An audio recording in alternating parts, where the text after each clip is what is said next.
Bonjour à toutes et à tous, je m'appelle Drèse François Jean, gérant de la société FJD Plomberie.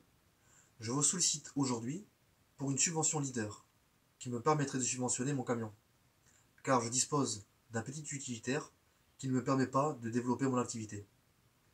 Ce projet, la phytoépuration, c'est un procédé naturel écologique qui ne demande pas d'entretien particulier, si ce n'est un petit peu de jardinage, accessible à tout le monde.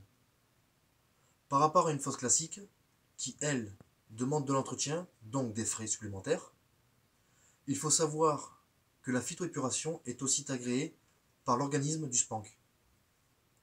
Je vais vous expliquer par un schéma le fonctionnement de la phytoépuration. Voilà. Alors là, vous pouvez voir, c'est une fosse classique avec des aérations en amont et en aval. Toutes les eaux tombent dans un collecteur, un regard, qui va dans une fosse septique. Cette fosse septique, il y a deux compartiments. Un compartiment où les matières tombent dans la fosse. Les matières se transforment en boue, se désagrègent. Les boues restent au fond, stagnent. Et l'eau s'évacue par décantation et va dans des drains. Et l'eau est évaporée dans le sol, dans la terre. Voilà. Et l'entretien, vidanger la fosse tous les 5 ans. Voilà.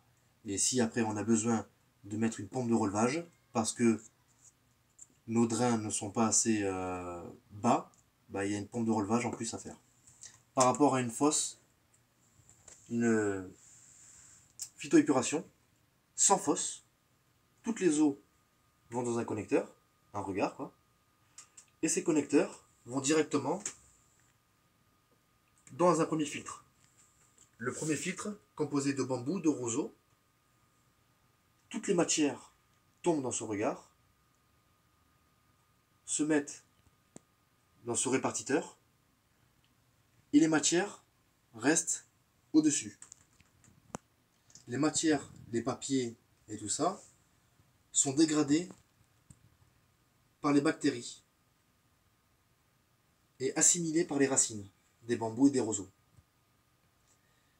L'eau s'en va par décantation. À l'intérieur, il y a 2 couches. La pouzzolane au-dessus et des cailloux lavés pour éviter que la terre ne rentre dedans. L'eau s'infiltre et va dans un deuxième filtre. Ce deuxième filtre, il y a des plantes aquatiques. Voilà. Alors il y a plusieurs plantes, types de plantes. Ça, c'est une vue sur le côté. Ça, c'est une vue sur le côté et une vue du dessus, avec toutes les plantes que nous pouvons mettre. On peut mettre aussi de la menthe. La menthe est aussi épuratif et désinfectante.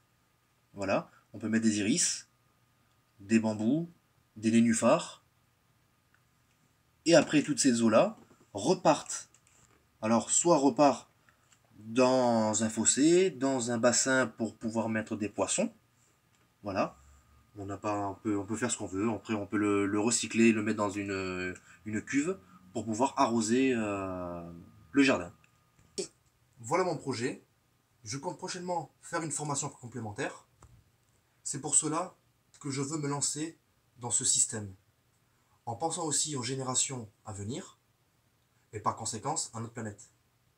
Cela me permettrait de créer probablement un emploi, et de faire appel à des entreprises locales, telles que des pépiniéristes, et des fournisseurs de matériel nécessaire pour la phyto.